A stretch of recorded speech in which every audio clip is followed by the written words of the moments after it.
Hola, bienvenidos a Maldita Pobreza, un podcast de consejos financieros para una generación que lo tiene todo en contra. Yo soy Liliana Olivares. Y yo, Jimena Gómez, y hoy vamos a hablar del verdadero villano de nuestras vidas.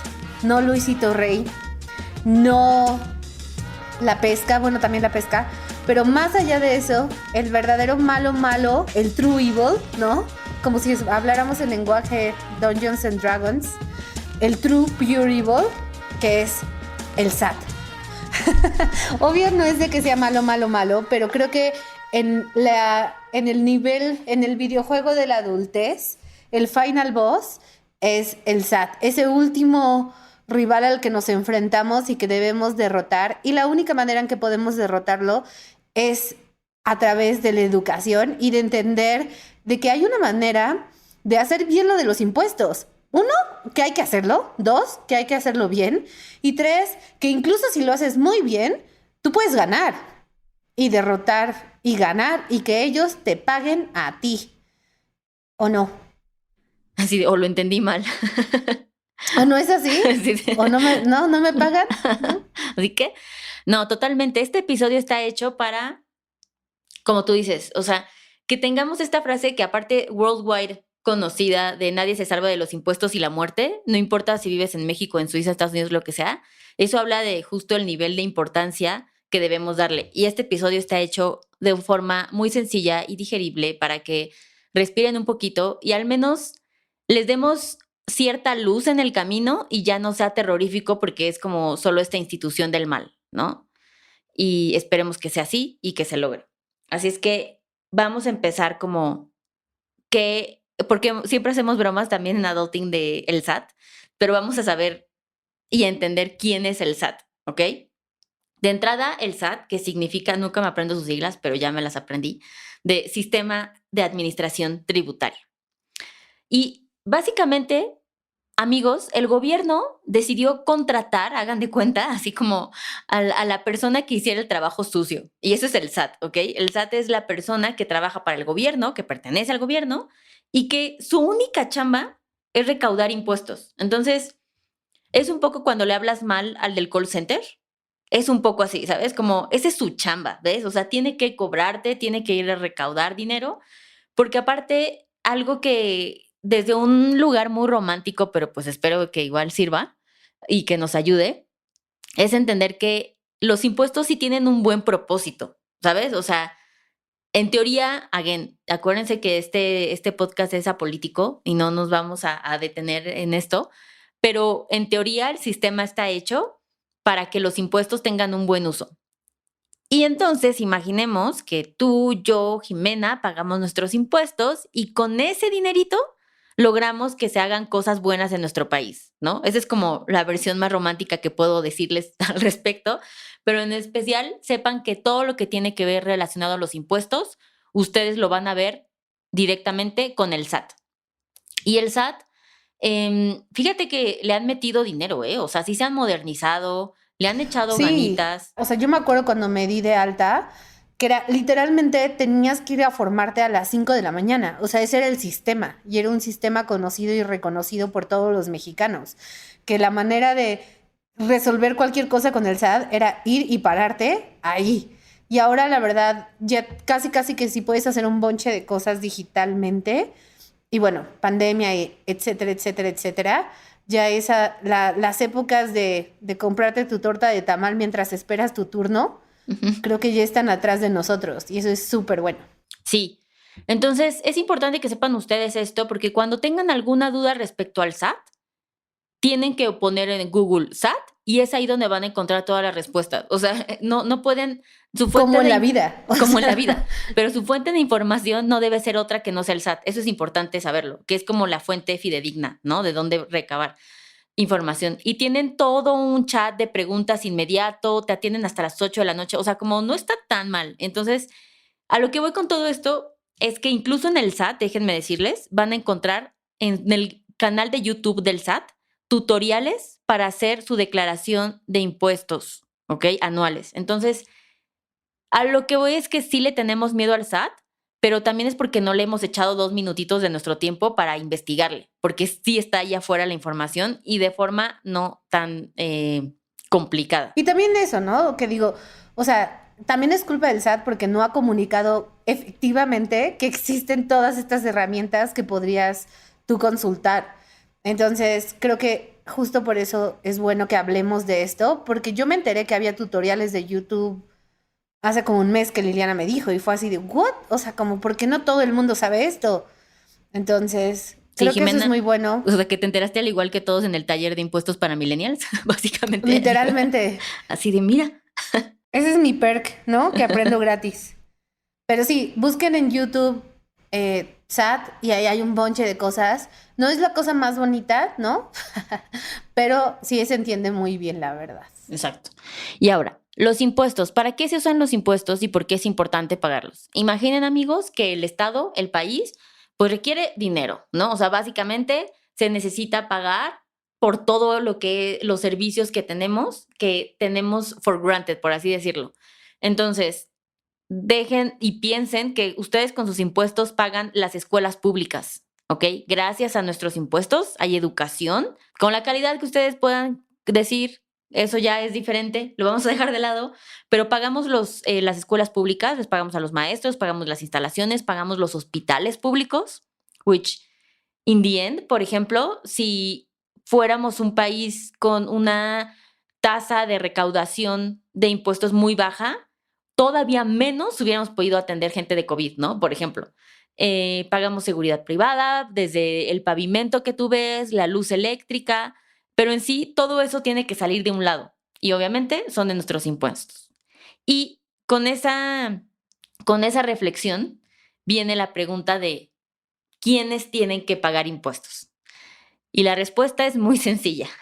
Casi todos, no. Sí. No. Todos menos Salinas Pliego, ¿no? Bien vetadas. Estás viendo y no ves. Ay, ¿tú crees que Electra nos iba a patrocinar? O sea. Sí, no, ya habíamos quedado mal desde el episodio 2. Pero todas las personas, o sea, respondiendo a esto, todas las personas que son financieramente activas tienen que declarar impuestos. Y voy a hacer esta distinción bien importante porque la gente tiende a creer que declarar y pagar impuestos es lo mismo y no es cierto. Puedes tú declarar que te ganaste una herencia y no necesariamente tienes que pagar impuestos por eso. ¿Ok? Entonces, aprendamos a que el SAT, sí hay una ventana de, vamos a decirlo, donde la honestidad cabe, porque hay cosas que no requieren que pagues impuestos. Solo necesitas avisarle al SAT, oye, este dinero, por ejemplo, te voy a poner un ejemplo muy claro, que seguro de gente que nos escucha es real. Tu papá te deposita dinero mensualmente porque eres foráneo. O sea, haz de cuenta, tú te fuiste, vives en Veracruz y te fuiste a la Ciudad de México a vivir y tus papás te depositan dinero en tu cuenta. Eso te hace una persona financieramente activa, ¿ok? Pero eso no quiere decir que tienes que pagar impuestos por eso. Entonces, solamente el SAT se da por enterado a través de tu cuenta de tarjeta, porque todas las cuentas de crédito, bancarias, todas le declaran al SAT, por eso viene tu RFC. Se enteran que tú eres una persona financieramente activa, pero es porque tus papás te dan dinero. Y ahí no hubo un tema de impuestos. ¿Y cómo saben que son tus papás? Porque todo, ahora sí como el sticker, todo está conectado. El RFC de tus papás se ve en el SPEI que te llega a tu cuenta. Y entonces ligan esas cuentas y es como, es tu papá, bla, bla. Sin embargo, obviamente, cuando, por ejemplo, yo podría prestarte a ti, Jimena, dinero. Si pon tú que te presto $1,000,000. Tú tendrías Órales. que declarar. Pues gracias. Exacto. Pon tú que te presto $1,000,000, tú tendrías que declarar al SAT que tu prima te hizo un préstamo y eso no genera intereses. Y tendrías que avisarle, sin embargo, no pagar impuestos de eso, ¿ok? Pero bueno, regresando a la pregunta, toda la gente que es financieramente activa necesita dar aviso al SAT que estás ganando dinero.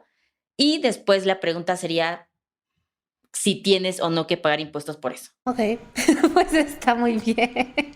Solo sigo un poco confundida, pero Liliana, cuéntame, ¿qué clase de impuestos hay? Ok, bueno, en esta vida, para que sepan, hay como hay 3 clasificaciones de impuestos, ¿ok? Federales, estatales y municipales. Pero los que más nos importan son los federales y que seguro han escuchado, que es el IVA, y el ISR. También El cuando IVA sí me suena. Exacto. Entonces, esos son los famosos y de los que todos quieren saber. Y esos son impuestos federales. Y luego hay como estos impuestos municipales que también seguro lo conocen, tal vez no sepan de qué es, pero sí lo han escuchado, que es el predial. ¿Ok?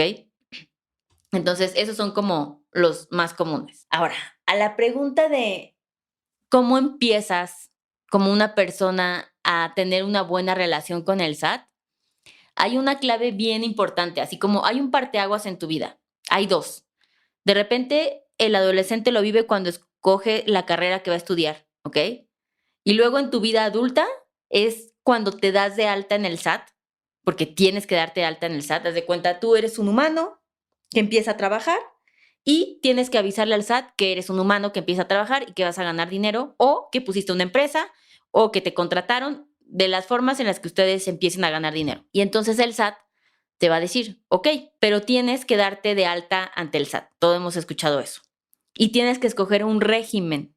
Y esta es otra parteaguas en tu vida súper importante. Como cuando escoges tu área en la universidad, en la prepa, ¿no? Exacto, exacto. Es como, tienes que decirle al SAT bajo qué esquema, el régimen es bajo qué esquema te van a calcular tus impuestos, ¿ok? Eso significa. Y tiene que ver que esté ligado a lo que tú haces. Entonces, cuando tú llegas al SAT y te quieres dar de alta, hay dos opciones muy básicas. Uno es como persona física y ahí hay un montón de opciones, hay un montón de áreas, regresando a tu ejemplo, de cómo te puedes dar de alta o si eres persona moral. ¿Qué es una persona moral? Alguien que tiene una empresa, ¿ok? Entonces, tú hiciste una empresa con tus cuates, automáticamente tienen que ir al SAT y darse de alta como persona moral y ahí no hay mucha opción. O sea, la mayoría de las personas morales, digamos que pagan la misma cantidad de impuestos, excepto las que donan, ¿no? O que son como asociaciones civiles y cosas así, que viven por donativos. Pero si ustedes van a poner una empresa y se van a constituir como una empresa, nada más tienen que escoger eso. Pero si eres persona física, o sea, un humano, que vas a ganar dinero de diferentes formas, tienes que escoger súper bien tu régimen, ¿ok?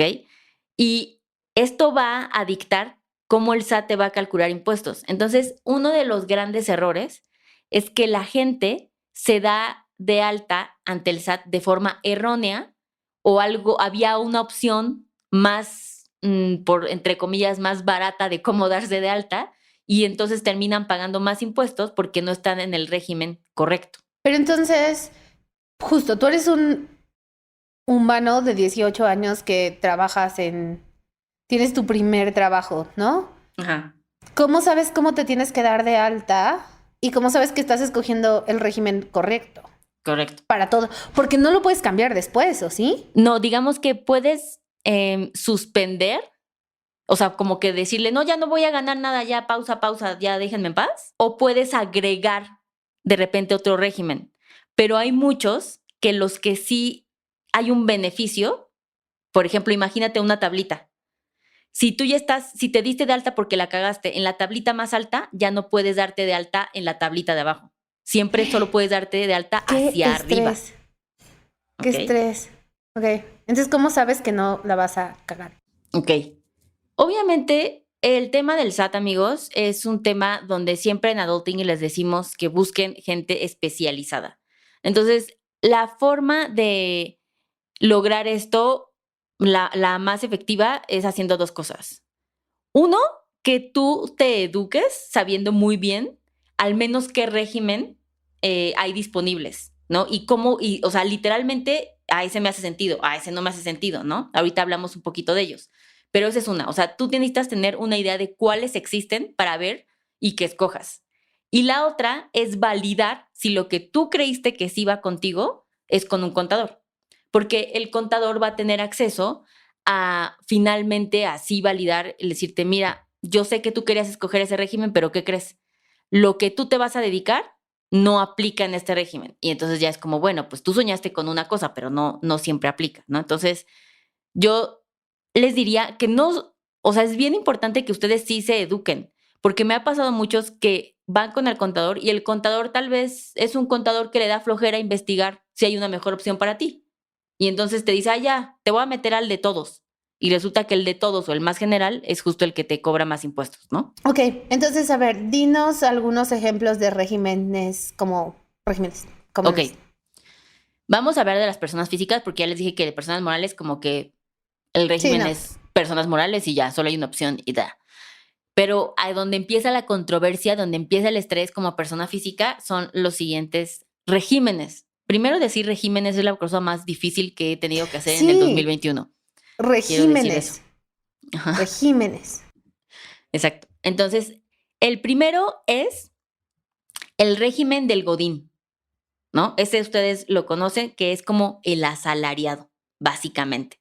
¿Ok? Ese es un régimen en donde si tú tienes un patrón, o sea, una empresa que te va a pagar dinero, un sueldo, pues tú directamente y automáticamente entras en ese régimen, ¿ok? Entonces, ese está fácil porque tú tal vez eres universitario y vas a entrar a trabajar en una empresa, ese directamente va contigo y es el que menos cosas tienes que hacer porque normalmente tu empresa va a hacer todo por ti, incluso darte de alta. ¿Ok? Entonces, ese es un régimen, el de asalariados, y aplica para todos los que son godines y gozan de, ¿cómo se dice? De prestaciones de ley. ¿Ok? Si tú eres alguien que tiene Afore, Infonavit, bla, bla, seguro estás en ese régimen. El otro régimen es el de persona física con actividad empresarial. ¿Ok? Ese es un clásico del SAT. Ese es el clásico del SAT. Y este aplica para gente que no tiene una empresa, porque fíjate, esa es la diferencia. Es persona física con actividad empresarial, pero no eres una persona moral. Eres tú un humano que quieres hacer actividades, dícese de vender productos. Normalmente tiene que ver con la venta de productos, ¿ok? Pero ese es el régimen de persona física con actividad empresarial. Y aquí puedes tener ciertos beneficios, obviamente obligaciones de pagar IVA, pagar impuestos, todo lo que ya dijimos.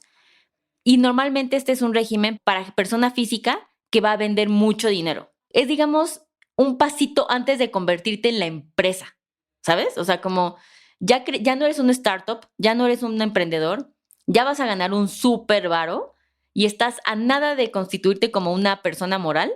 El paso previo es ser una persona física con actividad empresarial. Entonces, este régimen está bueno si ya estás facturando así un buen de dinero y te está entrando y tienes que dar todas estas facturas, pero pues también no vas a pagar una buena cantidad de impuestos. Esa es la mala noticia, ¿ok? ¿Y qué profesión caería ahí, por ejemplo? O sea, ¿cuál sería un buen ejemplo de una persona física con actividad empresarial? Okay. Porque yo pienso, pues, o sea, yo hago la misma actividad que una empresa, ¿no? Uh-huh.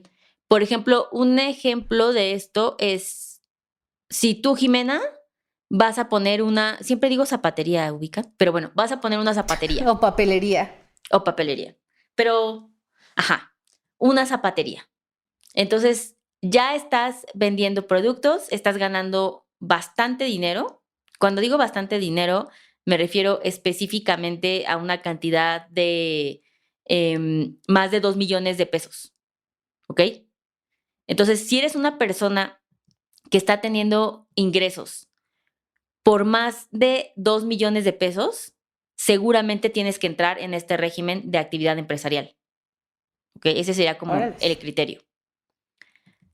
Y luego está el otro régimen, que es el de persona física, pero con honorarios o servicios profesionales.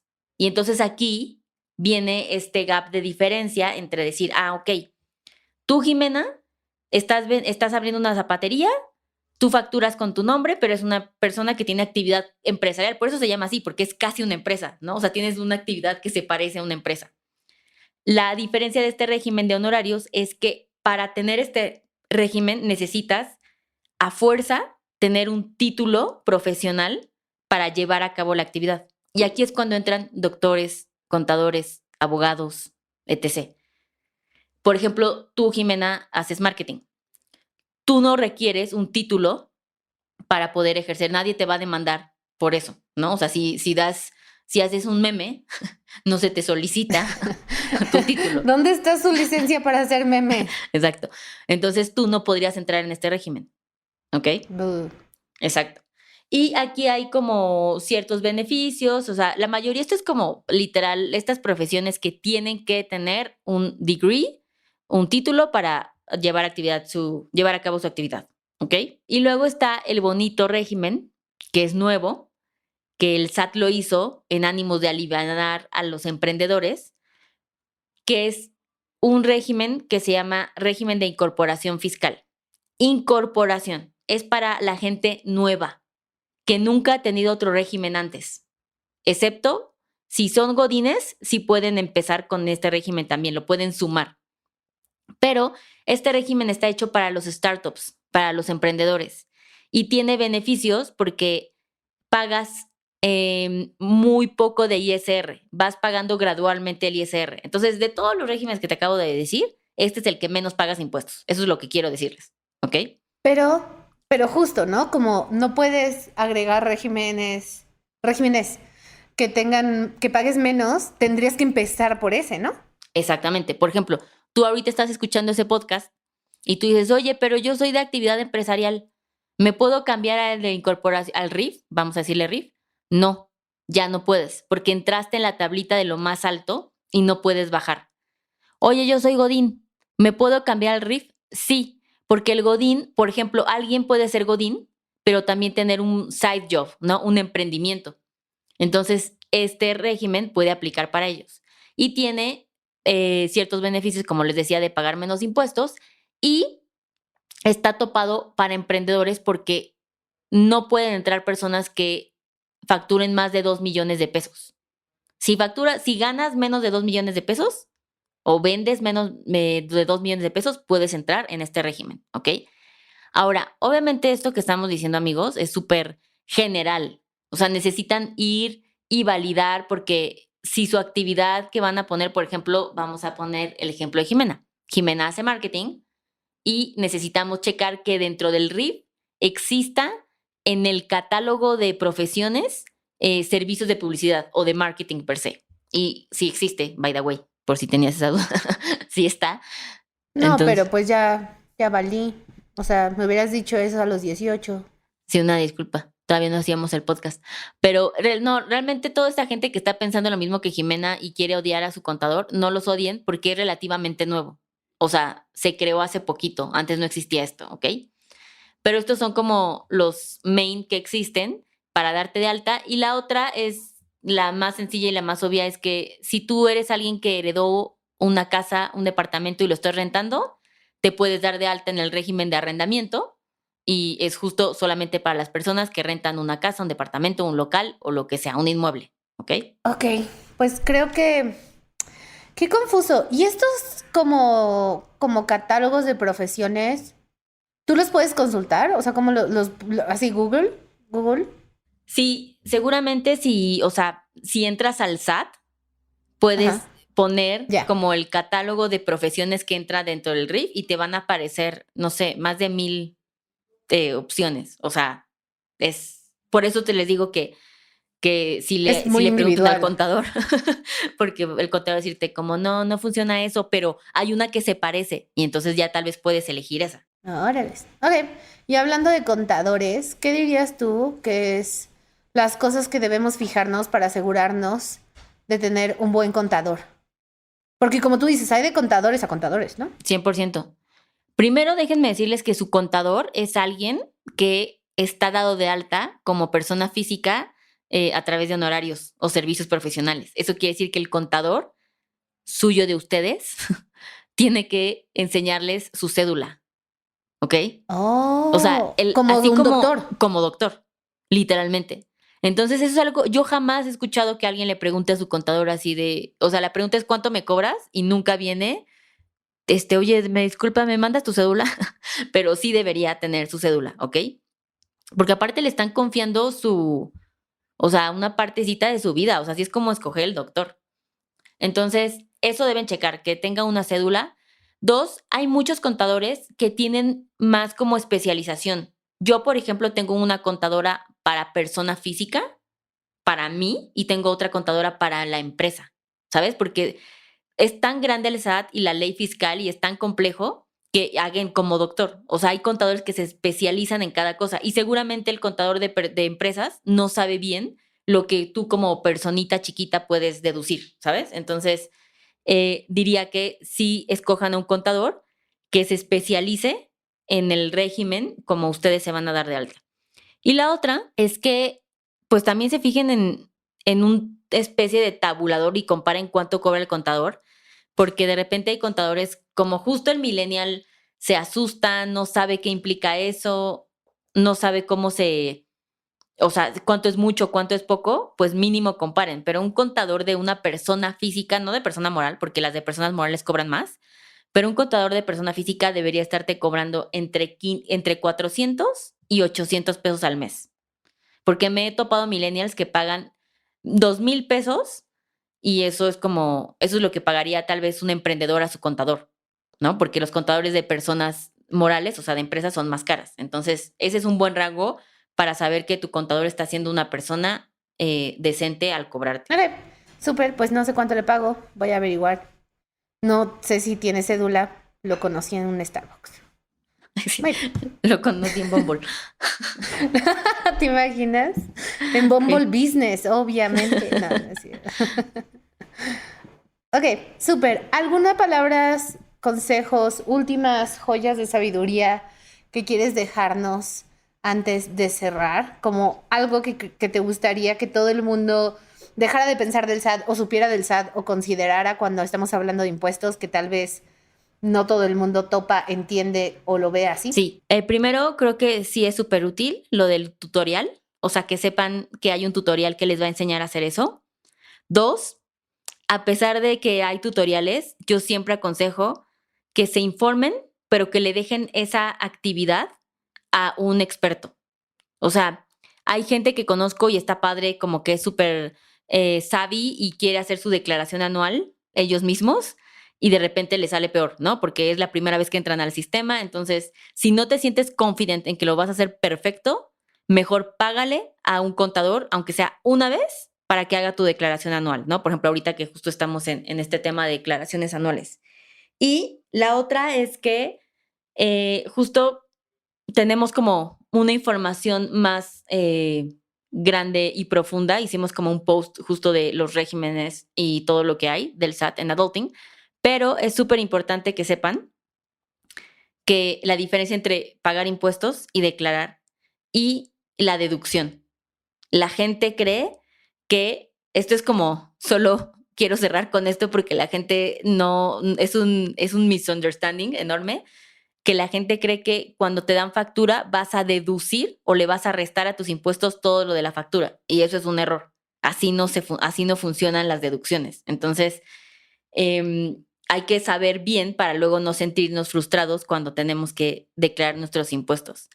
Y nada, como que creo que es genuino que una empresa en la que tú crees y que va a ser una empresa formal, cuando tú das este gran paso de darte de alta en el SAT y cumplir con tus impuestos y estar al día en esto, le das más oportunidad a que tu empresa o en tu emprendimiento tenga éxito y sea la diferencia entre ser un negocito en casa a justo ir hacia el camino del éxito a ser una empresa más grande, ¿no? Entonces creo que es importante, no digo que nos encante, pero creo que es necesario para llegar a esas grandes ligas. Ok, bueno, entonces básicamente es, no crea que todo lo que facturen van a deducir, declarar no es lo mismo que pagar y busquen un contador. Es correcto, básicamente. Y así el SAT se las pelará. Pues muchísimas gracias por escuchar. Si tienen más dudas, no intenten solucionarlas todas por su lado, como dice Liliana, busquen un contador que, o sea, esos precios, esos rangos de precios están muy accesibles, rangos ginecólogo. ¿O no? Ya no me acuerdo. Entonces, ya lo saben, no le tengan miedo al SAT, más bien hagan que el SAT les tenga miedo a ustedes, de tanto que van a saber y entender. Recuerden escucharnos, compartirnos en sus stories, si nos están escuchando en Spotify, dejarnos estrellas y opiniones en Apple Podcast, si nos escuchan en Amazon Music, sigan haciéndolo. Y listo, los queremos. Bye. Bye. Este episodio fue producido por Paola Estrada Castelán, Mariana GCA, Esteban Hernández Tamés,